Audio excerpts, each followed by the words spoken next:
Start learning the physics by clearing the concept and then you feel that you love with physics. Welcome to my YouTube channel Physics of the Universe.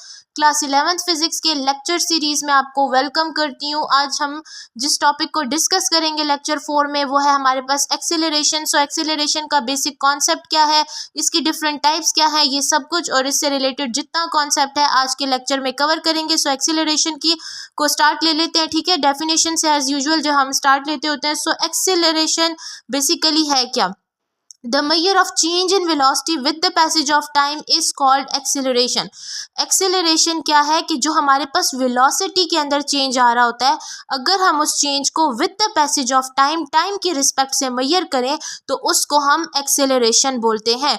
Acceleration basically जब आप कोई भी आपसे पूछे या कि ये word है क्या, या आप जो acceleration करते हैं इसका मतलब क्या है, so acceleration बताता है कि एक ऑब्जेक्ट अपनी वेलोसिटी के अंदर कितना चेंज लेकर आ सकता है with the passage of time, with respect to time. एक ऑब्जेक्ट अपनी बॉडी के अंदर कितना जो है वो कितनी उसकी अपनी वेलोसिटी के अंदर चेंज ला सकता है, उसी को हम एक्सेलरेशन बोलते हैं। या आप ये भी कह सकते हैं कि जो कोई भी ऑब्जेक्ट आपके पास है या कोई भी बॉडी है वो 1 सेकेंड में अपनी वेलोसिटी में कितना चेंज लेकर आती है टाइम की रिस्पेक्ट से, उसी को हम एक्सेलरेशन बोलते हैं। ऑल्सो अनदर डेफिनेशन जो करेगा आपके कॉन्सेप्ट्स को क्रिस्टल क्लियर वो है time rate of change in velocity is called acceleration. जैसे कि मैंने आपको बताया कि वेलोसिटी के अंदर टाइम के साथ साथ वेलोसिटी में जो चेंज आ रहा है उसी को हम बोलते हैं एक्सेलरेशन, ठीक है। सो एक्सेलरेशन कुछ भी नहीं है, एक बेसिक कॉन्सेप्ट है कि कोई भी ऑब्जेक्ट या कोई भी बॉडी अपनी वेलोसिटी को चेंज करे विद रिस्पेक्ट टू टाइम, उसी को हम एक्सेलरेशन बोलते हैं। और एक्सेलरेशन हमें यही बताता है कि कोई भी बॉडी कितनी तेज़ी के साथ जो है अपनी वेलोसिटी को चेंज करती है, उसी को हम एक्सेलरेशन बोलते हैं, ठीक है। अच्छा, अब एक्सेलरेशन की बात हो गई, सो अब हम आ जाते हैं इसकी मैथमेटिकल फॉर्म की तरफ, ठीक है। कि मैथमेटिकल फॉर्म बेसिकली है क्या, एक्सेलरेशन को हम मैथमेटिकली कैसे रिप्रेजेंट कर सकते हैं। सो एक्सेलरेशन इज, जैसे कि मैंने कहा था कि आपके पास चेंज इन वेलोसिटी के अंदर जो आपके पास चेंज आ रहा होता है किसकी रिस्पेक्ट से, टाइम की रिस्पेक्ट से, it is nothing but it is acceleration, ठीक है। सो क्या है कि acceleration is equal to change in velocity divided by elapse time. Elapse time के मतलब एक बॉडी ने अपनी वेलोसिटी को चेंज किया है ना, तो अगर एक चेंज उसके अंदर आ रहा है तो एक खास टाइम में आ रहा होगा और ये सारा प्रोसीजर एक पर्टिकुलर टाइम में हो रहा है, ठीक है। मतलब एक बॉडी के अंदर चेंज आ रहा है, ठीक है, और उस जो चेंज आया वो एक जाहिर सी बात है एक टाइम में एक चेंज आया है, ठीक है। सो उसी को हम बोलते हैं कि हमारे पास जो एलिप्स टाइम के मतलब वो जो duration of a particular activity, ये जो चेंज आ रहा है खास वक्त में आया है, ठीक है। सो इसी को हम एलिप्स टाइम बोलते हैं। सो चेंज वेलोसिटी में जब आया है, ठीक है, टाइम की रिस्पेक्ट से, तो वो हमारे पास एक्सेलरेशन है। एक्सेलरेशन में 2 ही पॉइंट्स हैं, ठीक है। एक ऑब्जेक्ट मतलब आपने अगर वेलोसिटी का चेंज लेना है तो क्या आपके पास आएगा कि आपने जो वेलोसिटी के अंदर जो चेंज है आपने पहले उसकी फाइनल वेलोसिटी को माइनस करना होगा उसकी इनिशियल वेलोसिटी के साथ, ठीक है, और साथ में डिवाइडेड बाय एलिप्स टाइम, यानी कि आपके पास जो टाइम है जिस टाइम में वो एक्टिविटी अकर हुई है, final time minus initial time, so you will get the acceleration of that particular activity, ठीक है। अच्छा, एक्सेलरेशन क्योंकि अब हमारे पास क्योंकि वेलोसिटी में चेंज आ रहा है और चेंज के लिए बेसिकली हम लगाते हैं डेल का sign, so del v divided by del t, change in velocity divided by with respect to time is called acceleration, ठीक है। सो ये हो गया हमारे पास डेफिनेशन एंड देन हमने देख ली अपनी मैथमेटिकल फॉर्म को। अब हम चलेंगे इसके यूनिट की तरफ। जैसे कि हमने डेफिनेशन और मैथमेटिकल फॉर्म देखने के बाद मैंने आपको बताया कि इसके हम यूनिट की तरफ जाएंगे, ठीक है। लेकिन यूनिट से पहले हम इसकी नेचर को देखेंगे कि बेसिकली नेचर वाइज ये किस टाइप की क्वांटिटी है। सो एक्सेलरेशन एक वेक्टर क्वांटिटी, हेडिंग दे देंगे nature acceleration is a vector quantity. Nature wise acceleration हमारे पास एक वेक्टर क्वांटिटी है जो कि आपको मैग्नीट्यूड भी बता रहा है, साथ ही साथ डायरेक्शन भी। फॉर एग्जाम्पल यहाँ से जो है वो एक ऑब्जेक्ट ने मूव किया, पॉइंट ए से मूव किया और पॉइंट बी तक उसने मूव किया, ठीक है। पॉइंट ए से पॉइंट बी तक उसने मूव किया, उसकी वेलोसिटी के अंदर क्या आ रहा है, एक चेंज आ रहा है। उसकी वेलोसिटी इनिशियल वी आई थी, फाइनल वेलोसिटी वी एफ है, ठीक है, ठीक है। तो ये जो उसकी वेलोसिटी के अंदर चेंज आया तो मुझे पता चल गया ना, देखें एक डायरेक्शन है, वेलोसिटी जो है वो उसकी ये डायरेक्शन है, ठीक है। यहाँ से उसमें चेंज आया, यहाँ से वो ऑब्जेक्ट ने मूव करना स्टार्ट किया और वो पॉइंट बी तक आया, फाइनल वेलोसिटी तक आया, तो उसकी वेलोसिटी में चेंज आया, ठीक है। सो क्योंकि एक लेंथ भी हमें पता चल गई, एक मैग्नीट्यूड भी पता चल गया, ठीक है, कि यहाँ से यहाँ तक उसमें चेंज आया। अब इसका मैग्नीट्यूड हम कैसे फाइंड, सिंपल, आपने वेलोसिटी अगर फाइंड करनी होगी तो V F minus V I divided by time, जो आपका T F minus T I ही होगा, ठीक है। सो आपको एक मैग्नीट्यूड भी पता चल गया, वेलोसिटी की डायरेक्शन, मैग्नीट्यूड भी बता रहा है, ठीक है, साथ ही साथ वेलोसिटी की डायरेक्शन भी बता रहा है। तो जब दोनों चीज़ें बता रहे हो तो वो किस टाइप की क्वांटिटी होती है, वेक्टर क्वांटिटी होती है। देन आ जाते हैं इसके यूनिट के ऊपर कि ये किस जो इसका यूनिट है वो क्या है। सो एक्सेलरेशन का जो यूनिट है वो मीटर पर सेकेंड स्क्वायर है, ठीक है, जिसको आप m डिवाइडेड बाय सेकेंड का स्क्वायर यानी s का स्क्वायर और ms-2, ठीक है। ये क्यों, क्योंकि मैं अब आपको समझा देती हूँ, ठीक है। ठीक है, सो वेलोसिटी का यूनिट ये किस तरीके से हमारे पास आए, इस चीज़ को अब हम ज़रा देख लेते हैं। हमारे पास जो एक्सेलरेशन, अच्छा अब तो वापस ये यूनिट समझाने के लिए मैंने जो है फर्स्ट पेज पे आई हूँ, जहाँ पे मेरे पास था कि इक्वेशन थी मैथमेटिकल फॉर्म में कि acceleration is equal to del v by del t, ठीक है।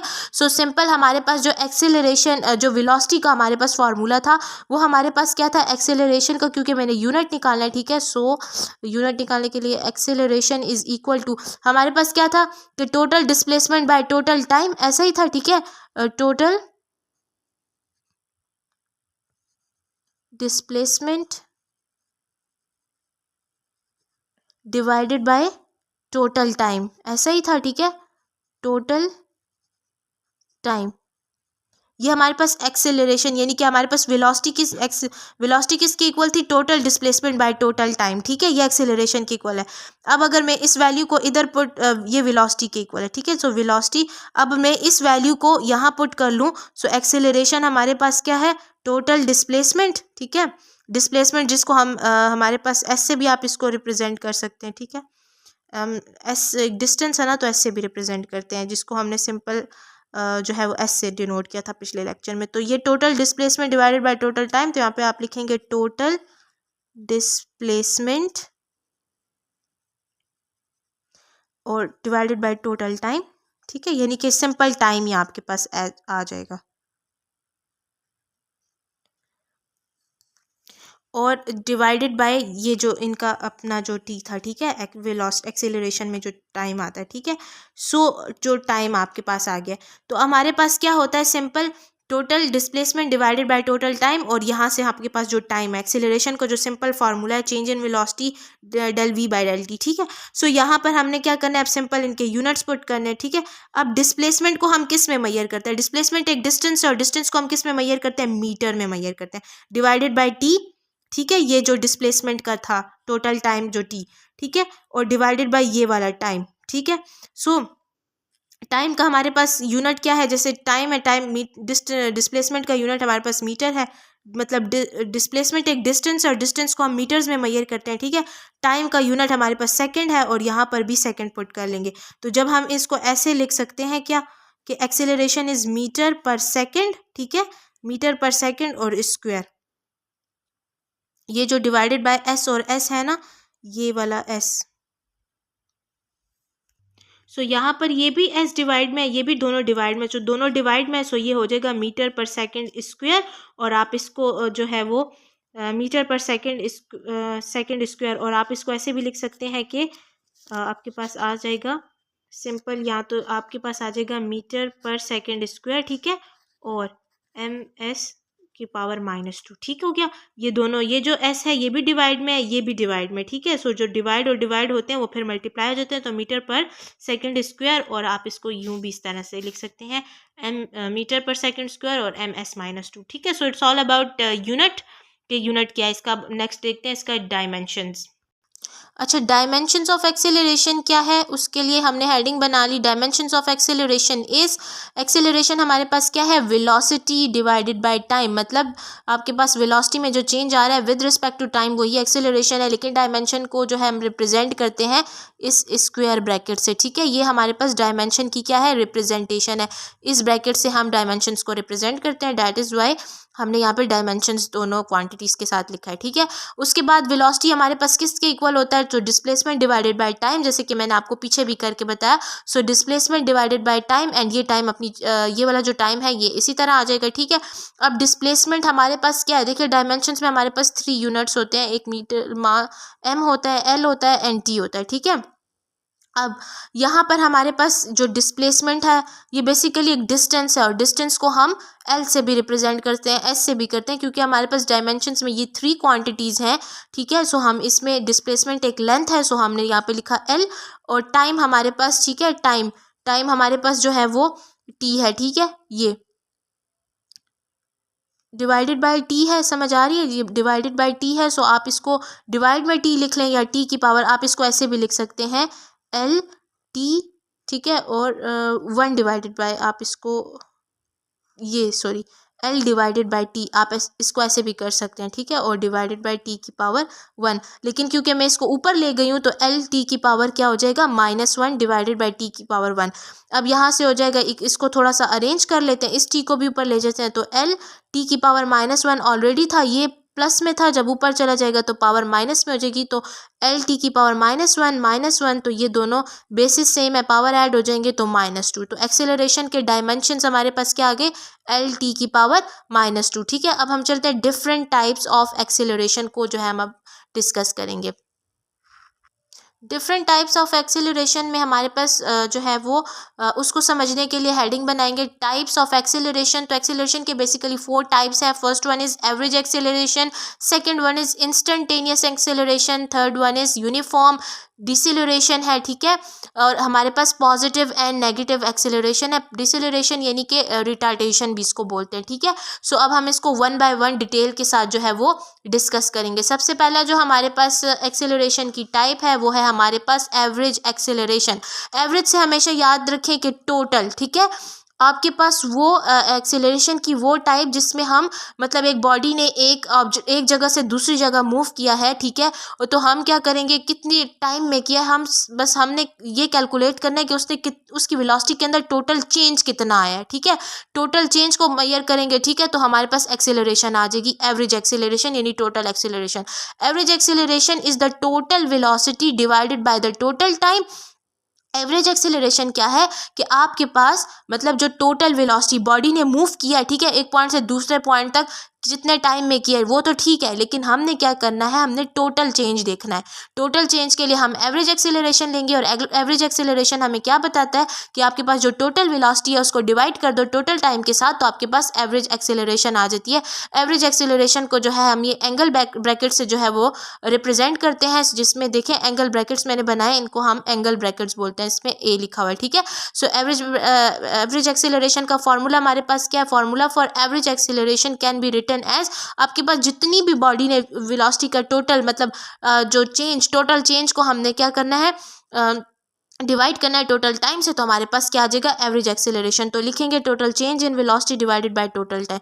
हमने बस टोटल देखना है ना कि टोटल बॉडी ने यहाँ से फॉर एग्जांपल इस पॉइंट ए से पॉइंट बी तक तो उसने मूव किया है, उसका हमने टोटल चेंज देखना है कि उसकी वेलोसिटी में टोटल कितना चेंज आया, तो यानी टोटल की अगर हम बात करें तो एवरेज एक्सेलरेशन, ठीक है।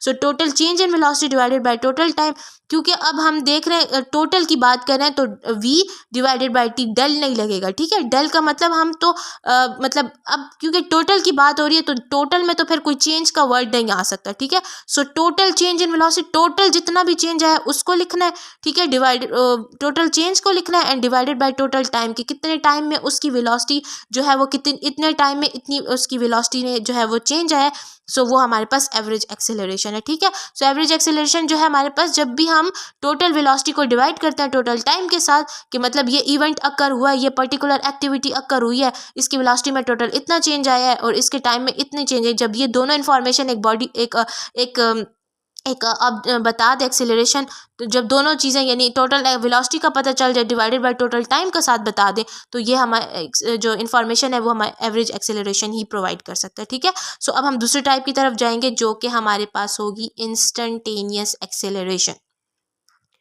इंस्टेंटेनियस एक्सेलरेशन, आपने सोचा है कि इंस्टेंटेनियस एक्सेलरेशन आपके पास क्यों आई है? इसलिए क्योंकि एवरेज एक्सेलरेशन हमें कंप्लीट इन्फॉर्मेशन प्रोवाइड नहीं करती। अब आप कहेंगे कि कंप्लीट इन्फॉर्मेशन, अभी तो आपने ये बताया था कि मतलब कोई भी ऑब्जेक्ट है उसकी वेलोसिटी के अंदर जो चेंज आया, अगर हम उस टोटल चेंज को देखेंगे टाइम के साथ कि कितना टोटल चेंज आया और कितने टाइम में आया, तो हमें एवरेज एक्सेलरेशन मिल जाएगा, बॉडी के अंदर टोटल चेंज इन वेलोसिटी मिल जाएगी, ठीक है, मतलब एक्सेलरेशन मिल जाएगा। लेकिन इंस्टेंटेनियस एक्सेलरेशन हमें एवरेज एक्सेलरेशन हमें कंप्लीट इन्फॉर्मेशन क्यों नहीं प्रोवाइड करता? देखिए मैंने आपको कहा कि बॉडी ऑब्जेक्ट ए है यहाँ पर, ठीक है, एक बॉडी ए है, उसने यहाँ से यहाँ तक मूव किया, ठीक है, तो मैं कहती हूँ कि मुझे इसकी जो है वो मतलब अब मैं तो अगर एवरेज एक्सेलरेशन की बात करूँ तो एवरेज मुझे इसका टोटल चेंज बता देगा। कैसे बताएगा? वी एफ माइनस वी आई बता देगा, divided by T F minus T आई। तो उससे मुझे क्या हो जाएगा, पता चल जाएगा कि इस बॉडी ने जो है मेरे पास इतना जो एक्सेलरेशन है इस बॉडी ने कवर किया। ठीक है, तो लेकिन अगर मैं जानना चाहूँ कि यहाँ इस ए से लेकर इस पॉइंट तक का मुझे बताएं कि इस पॉइंट तक बॉडी की वेलोसिटी में कितना चेंज आया, तो क्या वो एवरेज एक्सेलरेशन प्रोवाइड करेगा? नहीं, नहीं करेगा, क्योंकि एवरेज तो हमें टोटल बता रहा है, एक पॉइंट से इनिशियल से फाइनल तक पूरा बता रहा है। पर ये काम हमें बताएगा, ये जो हमारे पास चेंज, एक छोटा सा चेंज है, मतलब यहाँ से लेकर, मैं कह रही हूँ इस ए पॉइंट से लेकर फॉर एग्जांपल इस पॉइंट 1 तक जो है मुझे बताएं कि कितनी वेलोसिटी में चेंज आए, तो ये तो एवरेज एक्सेलरेशन नहीं बताता, वो तो टोटल की बात करता है। ठीक है, सो ये वाली इंफॉर्मेशन हमें प्रोवाइड करने वाला है इंस्टेंटेनियस एक्सेलरेशन। सो इंस्टेंटेनियस एक्सेलरेशन कहता है कि वो जो एक्सेलरेशन आपके पास होता है वो एक शॉर्ट पीरियड ऑफ टाइम में जो हो, उसको हम बोलते हैं इंस्टेंटेनियस एक्सेलरेशन। इंस्टेंट का मतलब होता है कि शॉर्ट पीरियड ऑफ टाइम, जल्दी, मतलब एक बहुत शॉर्ट पीरियड ऑफ टाइम में जो आपके पास वेलोसिटी के अंदर चेंज आ रहा होता है, उसी को हमें जो है वो मेजर करके बताता है इंस्टेंटेनियस एक्सेलरेशन। सो वो एक्सेलरेशन जो एक खास वक्त में हो, उसी को हम बोलते हैं instantaneous acceleration. Acceleration at particular instant of time, यानी कि एक शॉर्ट टाइम के अंदर जो वेलोसिटी के अंदर चेंज आ रहा होता है, उसी को हमें बताता है कौन? Instantaneous acceleration. क्योंकि मैंने कहा एक short period of time.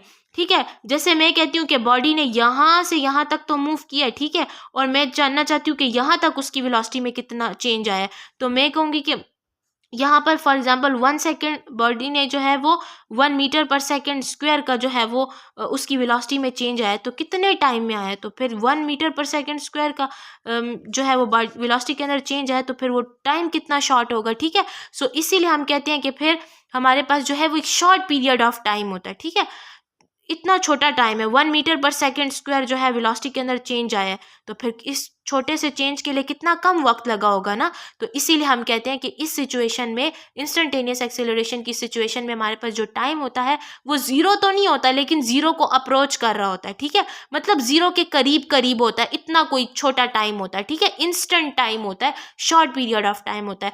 So instantaneous acceleration हमें एक छोटे वक्त के अंदर जो वेलोसिटी के अंदर चेंज आ रहा होता है, उसी को हमें मेजर करके देता है। So it's all about instantaneous acceleration. अब हम मूव करेंगे यूनिफॉर्म एक्सेलरेशन की तरफ। यूनिफॉर्म एक्सेलरेशन को पढ़ने से पहले, यूनि का मतलब होता है सेम एंड फॉर्म का मतलब होता है शेप।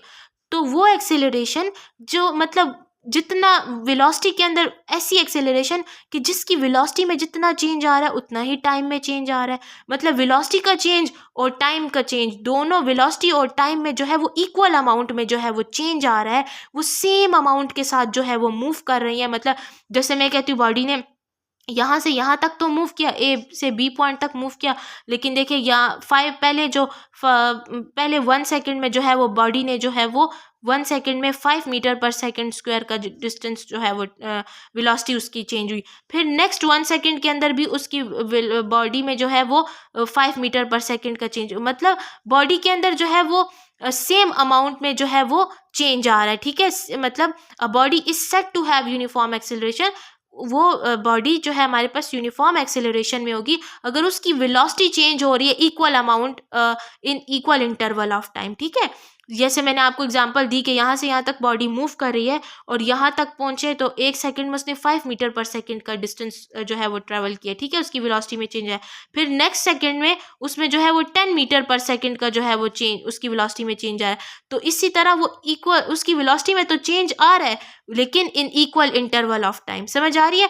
सो यूनिफॉर्म एक्सेलरेशन वो एक्सेलरेशन होता है कि जब हमारे पास वेलोसिटी में तो चेंज आ रहा होता है, लेकिन वो जो चेंज इन वेलोसिटी होते हैं वो इक्वल इन, मतलब वेलोसिटी का चेंज और टाइम में जो चेंज आ रहा होता है वो हमारे पास इक्वल होता है।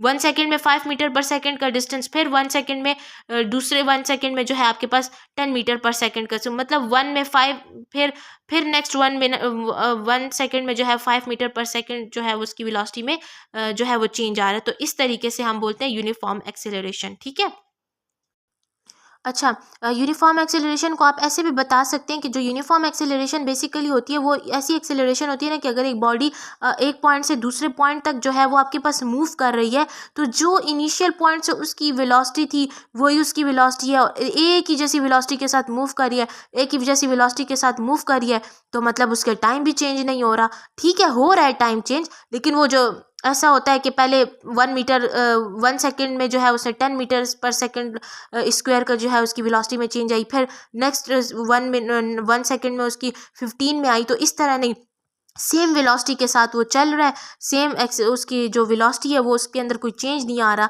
जब वेलोसिटी के अंदर चेंज नहीं आ रहा तो उसका मतलब वो एक जैसी एक्सेलरेशन उसकी जो है वो जो वेलोसिटी है वो एक जैसी है, और एक जैसी वेलोसिटी जब होगी तो हमारे पास सेम एक्सेलरेशन आ जाएगा। ठीक है, अब यूनिफॉर्म एक्सेलरेशन में जो होता है, in uniform acceleration it's average and instantaneous acceleration become equal.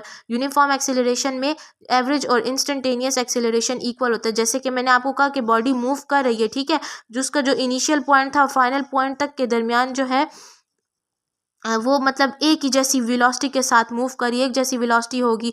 ठीक है, सो एक ही जैसा टाइम है। ठीक है, मतलब सेम वेलोसिटी के साथ जो है वो मूव करिए कहीं कम या ज़्यादा नहीं हो रही, बस सेम वेलोसिटी के साथ वो जा रहा है, ऑब्जेक्ट मूव कर रहा है अपने फाइनल जो है पॉइंट पोजीशन तक पहुंचने के लिए, वो सेम वेलोसिटी के साथ जो है वो मूव कर रहा है, तो ये हमारे पास यूनिफॉर्म वेलोसिटी यूनिफॉर्म एक्सेलरेशन है। ठीक है, अच्छा, तो यूनिफॉर्म एक्सेलरेशन क्योंकि जब एक ही जैसी वेलोसिटी के साथ ऑब्जेक्ट मूव कर रहा है तो उसी टाइम पर उसकी जो एवरेज और इंस्टेंटेनियस एक्सेलरेशन या जो वेलोसिटी होगी बॉडी की, वो हमारे पास क्या होगी, सेम होगी। क्योंकि इस पॉइंट पर भी वो एक ही जैसा मूव कर, वेलोसिटी सेम है ना, इस पॉइंट पे भी उसकी वेलोसिटी सेम है, इस पर भी सेम है, इस पर भी सेम है, तो फिर अगर हम टोटल भी निकालें तो सेम आएगी, और अगर किसी एक इंस्टेंट को भी उठा लें तो वो भी सेम होगी। तो इसीलिए हम कहते हैं जब वेलोसिटी हर एक पॉइंट पे सेम है और हम जब उसको मेजर करते हैं तो हमारे पास एक्सीलरेशन होता है। तो वो वाली सिचुएशन जिसमें हमारे पास बॉडी जो है वो वेलोसिटी को तो चेंज करे लेकिन इक्वल अमाउंट ऑफ जो इक्वल इंटरवल ऑफ टाइम्स के साथ, तो उसमें हम बोलते हैं कि हमारे पास यूनिफॉर्म एक्सेलरेशन। ठीक है, और यूनिफॉर्म एक्सेलरेशन में आपकी एवरेज और इंस्टेंटेनियस एक्सेलरेशन दोनों क्या होंगी, इक्वल होंगी। नॉन यूनिफॉर्म एक्सेलरेशन नाम से ही पता चल गया होगा कि मतलब ये वो चीज़ नहीं है, वेलोसिटी बढ़ रही है, ठीक है, किसी एक पॉइंट पर बॉडी जो है अपनी वेलोसिटी को ज़्यादा जो है वो ऑब्जेक्ट जो है वो मूव कर रहा है ज़्यादा वेलोसिटी के साथ, ठीक है, तो उस टाइम ज़्यादा होगा, फिर कम वेलोसिटी के साथ तो टाइम कम लगेगा। ठीक है, तो ये मतलब टाइम ज़्यादा हो रहा है और वेलोसिटी कम हो रही है, वेलोसिटी ज़्यादा हो रही है, टाइम मतलब उस तरीके से एक पॉइंट पर जो है मतलब वेलोसिटी जो है आपके पास सेम नहीं होगी। ठीक है, टाइम सेम नहीं होगा, वेलोसिटी भी सेम नहीं होगी। Non uniform acceleration, a body set to be moving with variable acceleration. Vary का मतलब होता है चेंज, वेलोसिटी बार बार चेंज हो रही है। ठीक है, variable acceleration if its velocity changes by unequal amount in equal interval of time. ठीक है, वेलोसिटी आपके पास ज़्यादा हो रही है, कभी कम हो रही है, कभी ज़्यादा हो रही है, तो इस तरह जब ज़्यादा होगी तो टाइम भी ज़्यादा लगेगा। ठीक है, और जब मतलब वेलोसिटी मतलब पहले जो है वो इस पॉइंट से इस पॉइंट तक मूव किया, ठीक है, ए से बी तक उसने ऑब्जेक्ट ने जो है वो मूव किया, तो पहले उसकी वेलोसिटी जो है वो वन सेकेंड में जो है वो 8 मीटर पर सेकेंड स्क्वायर उसकी वेलोसिटी में चेंज आया, फिर सेकेंड दूसरे मिनट में फिर 1 सेकेंड में जो है वो आपके पास आया उसकी जो है वो 5 मीटर पर सेकेंड स्क्वायर का चेंज आया, तो इस तरह उसकी वेलोसिटी जो है वो चेंज हो रही है। ठीक है, तो देखें ना, variable acceleration if its velocity changes, velocity change हो रही है अनइक्वल अमाउंट के साथ, कभी 1 सेकेंड में 8 मीटर पर सेकेंड का जो है वो वेलोसिटी में चेंज ला रही है, कभी जो है वो दूसरे सेकेंड में जो है वो 5 मीटर पर सेकेंड का, तो ये क्योंकि वेलोसिटी में चेंज आ रहा है सो ये हमारे पास नॉन यूनिफॉर्म एक्सेलरेशन है। ठीक है, तो अब हम चलते हैं डिसेलरेशन, और जिसको हम रिटार्डेशन भी बोलते हैं। डिफरेंट टाइप्स ऑफ एक्सेलरेशन को डिस्कस करने के बाद हम आज आ गए हैं रिटार्डेशन पे कि रिटार्डेशन बेसिकली है क्या।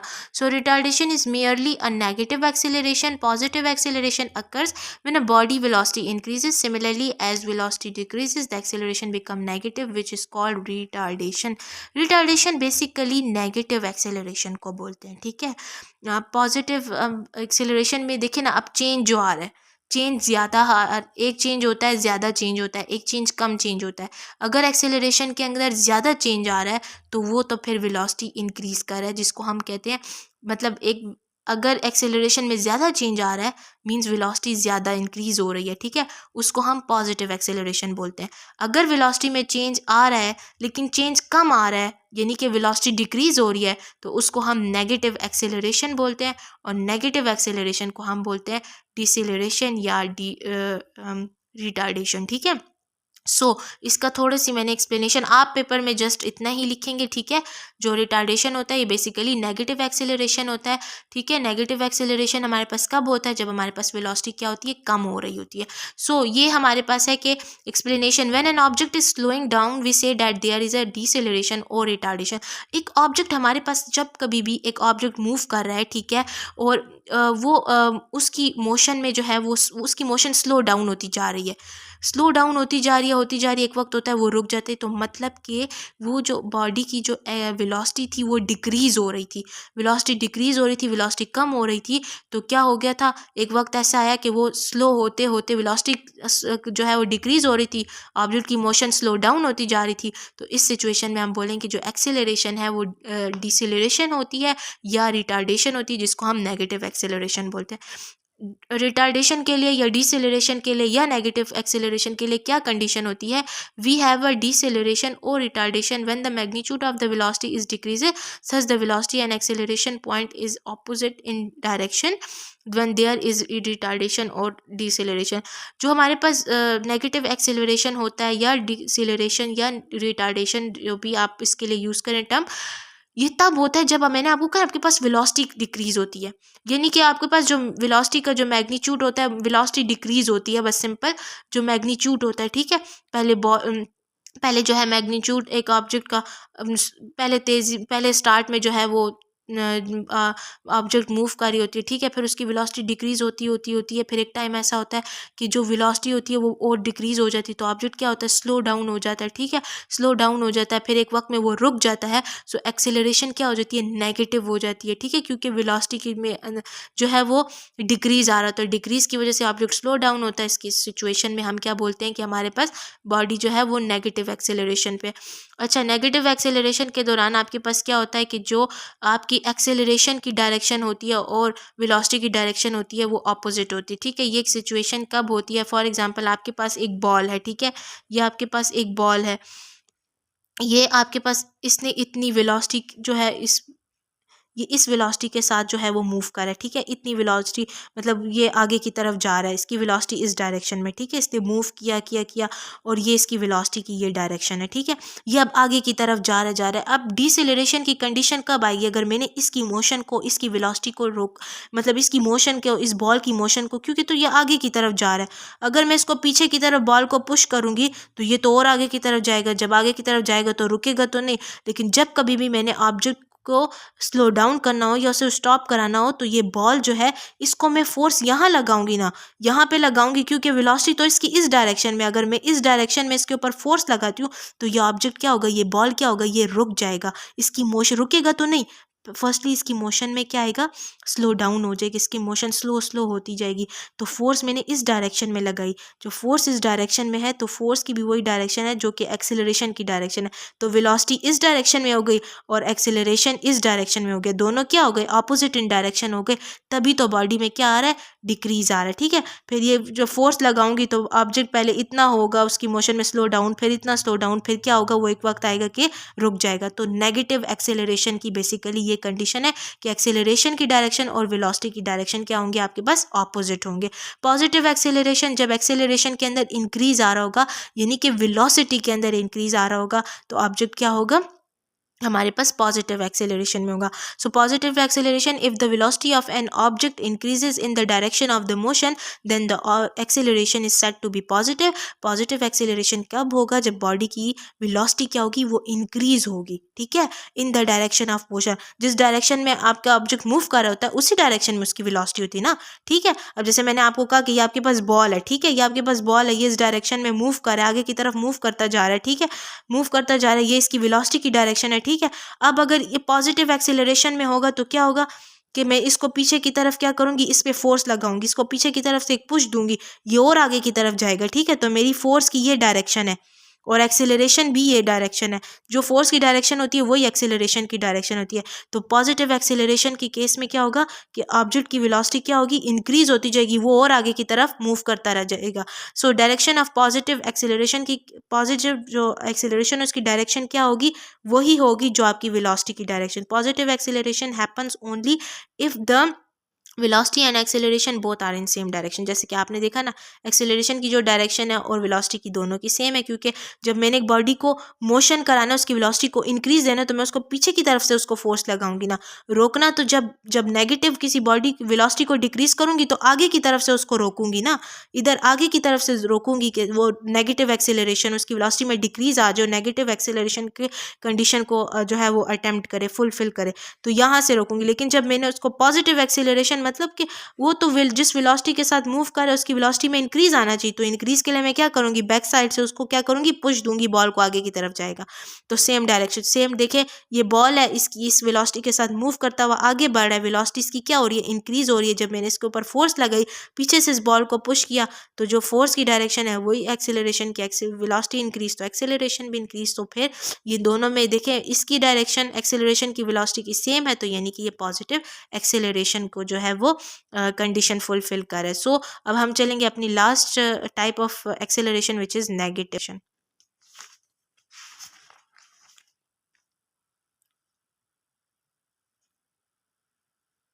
नेगेटिव एक्सेलरेशन हमारे पास क्या है कि जो बॉडी की वेलोसिटी होगी उसमें डिक्रीज आएगा। क्यों? क्योंकि हम उसके ऊपर एक फोर्स लगाएंगे, ठीक है।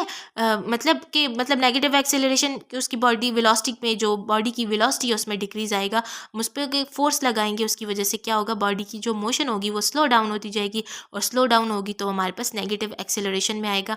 सो when the velocity of an object decreases due to force, it is known as negative acceleration. Body के ऊपर हम एक उसकी वेलोसिटी में डिक्रीज आएगा, जब हम उसके ऊपर एक फोर्स लगाएंगे तो वो हमारे पास, अब वो फोर्स किस डायरेक्शन में होगी ये भी आपको बताती हूँ, ठीक है। सो ये हमारे पास जब वेलोसिटी में डिक्रीज आए, जब हम फोर्स की लगाने की वजह से वेलोसिटी में डिक्रीज आए, उसको हम बोलते हैं नेगेटिव एक्सेलरेशन। डायरेक्शन क्या होगी नेगेटिव एक्सेलरेशन की, इसकी सिचुएशन में जो नेगेटिव एक्सेलरेशन होगी, वेलोसिटी और एक्सेलरेशन की डायरेक्शन क्या होगी, ऑपोजिट होगी। फॉर एग्जांपल, इस चीज़ को समझाने के लिए एग्जांपल, ये बॉल है, ठीक है, ये बॉल अब जो है वो मूव कर रहा है, इसकी वेलोसिटी जो है वो इस वेलोसिटी के साथ ये मूव करता जा रहा है, इसकी वेलोसिटी जो है ये इस डायरेक्शन में मूव कर रहा है, इसकी वेलोसिटी है, ठीक है।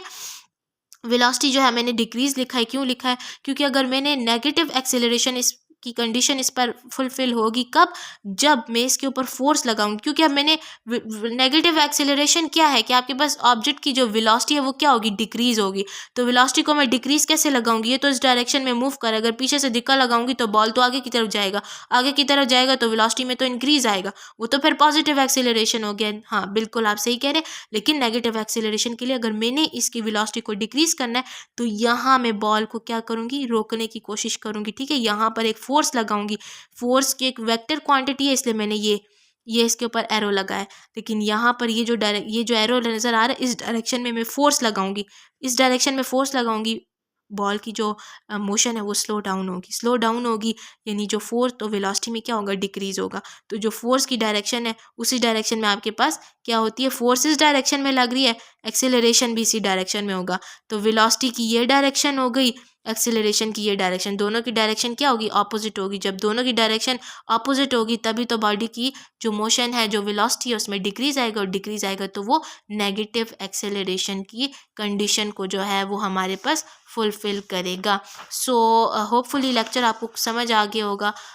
So it's all about acceleration, ठीक है, जिसमें हमने डिफरेंट टाइप ऑफ एक्सेलरेशन और जितनी भी इससे रिलेटेड जितनी चीज़ें थी वो सब जो है अल्हम्दुलिल्लाह हमने कवर कर लिया। वीडियो अच्छी लगे सो वीडियो को लाइक शेयर एंड सब्सक्राइब करें, और मुझे कमेंट में बताया करें कि आपको मेरा वे ऑफ टीचिंग कैसे लगता है। नेक्स्ट लेक्चर के साथ मिलती हूँ, टिल देन अल्लाह हाफिज़।